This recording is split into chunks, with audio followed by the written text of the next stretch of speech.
ஆண்டவரும் இரட்சகருமாக இயேசு கிறிஸ்துவின் இனிய நாமத்தில் உங்கள் யாவருக்கும் அன்பின் வாழ்த்துக்களை தெரிவித்துக் கொள்கிறேன். அருமையான தேவப்பிள்ளையிலே புதிய நாள் புதிய நம்பிக்கை தின தியானத்தின் மூலமாய் இந்த நாளில் கூட உங்களை சந்திப்பதில் நான் மிகுந்த மகிழ்ச்சி அடைகிறேன். அல்லேலூயா. இன்றைக்கு கூட கர்த்தர் நம்ம கொடுக்கிற வார்த்தை என்ன? யோவான் எழுதின சுவிசேஷம் 14ஆம் அதிகாரம் 14வது வசனங்கள் வாசிக்க கேட்போம். என் நாமத்தினாலே நீங்கள் எதை கேட்டாலும் அதை நான் செய்வேன். ஆமென். இதுதாங்க, என் நாமத்தினால நீங்க எதை கேட்டாலும் அதை நான் செய்வேன் ஆண்டு வாக்கு பண்ணுகிறார்.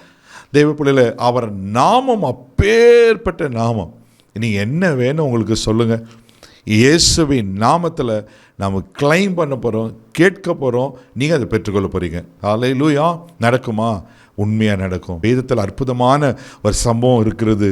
அப்போஸ்தலர் நடபடிகள் 3ஆம் அதிகாரம் 6வது வசனத்தில் வாசிப்பீங்கன்னா அங்கே ரொம்ப அழகாக சொல்லப்பட்டிருக்கோம். வாசிக்க கேட்போம். அப்பொழுது பேதுரு, வெள்ளியும் பொன்னும் என்னிடத்தில் இல்லை, என்னிடத்தில் உள்ளதை உனக்கு தருகிறேன், நசரேனாகிய இயேசுவின் நாமத்தினாலே நீ எழுந்து நடவென்று சொல்லி. ஆமென்.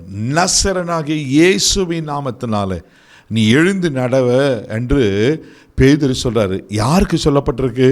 அதே அப்போஸ்தலர் ஆமென் 3ஆம் அதிகாரம் 2வது வசனத்தை கூட நான் வாசிக்க கேட்போம். அப்பொழுது தன் தாயின் வயிற்றிலிருந்து சப்பானியாய் பிறந்த ஒரு மனுஷனை சுமந்து கொண்டு வந்தார்கள்.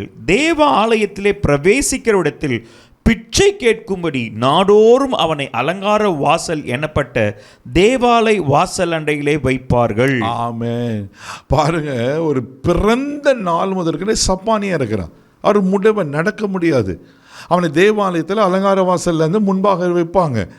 அவனை உட்கார வச்சுட்டு போயிடுவாங்க. எனக்கு போருங்க வருங்கள்லாம் பிச்சை போட முடியும். எல்லாருக்குள்ளேயும் அவன் விட்டு நோக்கி பிச்சை கேட்டுக்கொண்டே இருப்பான். அதே போல தான் இப்போ பேதுரு யோவானும் ஆலயத்துக்குள்ளே பிரவேசிக்கும் போது அவரை நோக்கி பார்த்து அவர்களிடத்துல பிச்சை கேட்குறான்.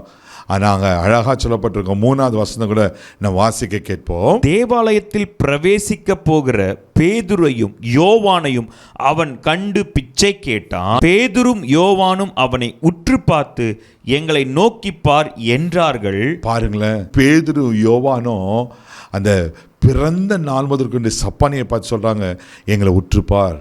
அவனும் ஈகரா ஏதாவது கிடைக்கும் அப்படின்னு சொல்லிட்டு பார்க்குறான். ஆனால் அப்போது தான் பேதுரு சொல்கிறாரு, நான் வாஸ்தவம் இல்லவா, எங்கிட்ட வெள்ளியும் இல்லை பொண்ணு இல்லை, நசரனாக இயேசுவின் நாமத்தில் நீ எழுந்து நடவென்று சொல்லி அவன் கையை பிடித்து தூக்கி விடுகிறார். தேவ பிள்ளைகள் ரொம்ப அழகாக வசனம் இருக்கும். தொடர்ந்து ஆமென் 8வது வசனத்தை கூட வாசிக்க கேட்போம். அவன் குதித்தெழுந்து நின்று நடந்தான். நடந்து குதித்து தேவனை துதித்து கொண்டு அவர்களுடனே கூட தேவாலயத்திற்குள் பிரவேசித்தான். அல்லேலூயா. பல ஆண்டுகளாய் பிறந்த நாள் முதற்கொண்டு பிச்சைக்காரனா சப்பானியா முடவனா இருந்தவன் இயேசுவின் நாமத்தில் எழுந்து நடன்னு சொன்ன உடனே அவன் குதித்து எழுந்து இதுவரையிலும் உள்ளே போக முடியாதபடிக்கு வெளியே வாசற்படியில் இருந்தவன், பிச்சைக்காரனாக இருந்தவன், இன்னைக்கு தேவனை மகிமைப்படி தேவாலயத்துக்குள்ளே போகிறான். தேவ பிள்ளையில அந்த நாமத்தில் அவ்வளோ பெரிய வல்லமை இருக்குது. ஆமே. ஒருவேளை உங்கள் வாழ்க்கையுடைய எந்த ஆசீர்வாதம் முடமாக்கப்பட்டிருக்கு, எந்த நன்மை முடமாக்கப்பட்டிருக்கு, உங்கள் வாழ்க்கையை முடமாக்கி போகிறது போல இருக்கா? பயப்படாதீங்க. அவர் நாமத்தை நோக்கி கூப்பிடுங்க. என் நாமத்தினால நீங்கள் எதை கேட்டாலும் அதை செய்வேன்னு சொல்லியிருக்கிறார். உங்களுக்கு என்ன வேணும்? இன்றைக்கி ஆண்டர்களை கேட்க போகிறோம். இயேசுவின் நாமத்தில் கேட்க போகிறோம். அவர் கொடுக்க உண்மையில் இருக்கிறார். பிள்ளை பாக்கியமா, திருமண காரியமா, வேலைகளா, வெளிநாட்டுக்கு வீசாவா, என்ன இருந்தாலும் உங்கள் கடன் பிரச்சனை மாறணுமா, உங்கள் கடினமான சூழ்நிலை மாறணுமா, உங்கள் வீட்டில் இருக்கிற இருள் மாறணுமா, உனக்கு விரோதமாக இருக்கிற மந்திரக்கட்டைகள் உடையணுமா, இயேசுவின் நாமம் ஒன்று போதும். அந்த நாமம் அற்புதமான நாமம். இன்றைக்கி உங்கள் வாழ்க்கையில் இயேசு அற்புதத்தை செய்ய போகிறார். கண்களை மூடி நாம் ஜெபிக்கலாம். அன்பு தகப்பனே, உமக்கு நன்றி சொல்லி உமக்கு துதிக்கிறோம். அன்றைக்கி பேதுரு வெள்ளியும் பொன்னும் என்னிடத்தில் இல்லை, என்னிடத்தில் இருக்கிறது உனக்கு தரேன்னு சொல்லி இயேசுவின் நாமத்தில் எழுந்த நட என்று சொன்னபோது, ஆண்டவரே, பிறந்த நாள் முதல் சப்பானியே இருந்தவனை நடக்க பண்ணுவீங்கன்னா இன்றைக்கு நீர் எனக்கு கொடுத்திருக்கிற அதிகாரத்தின் பேரில் உங்கள் மேலே நான் சார்ந்து கொண்டு யார் வாழ்க்கையில் என்ன நன்மைகள் ஆசீர்வாதங்கள் முடமாக்கப்பட்டிருக்கிறதோ ஆண்டவரே, இன்றைக்கு அது உயிர்ப்பிக்கப்படட்டும். எழுந்து நடப்பார்களாக நான் பிளஸ் பண்ணலாம்ப்பா.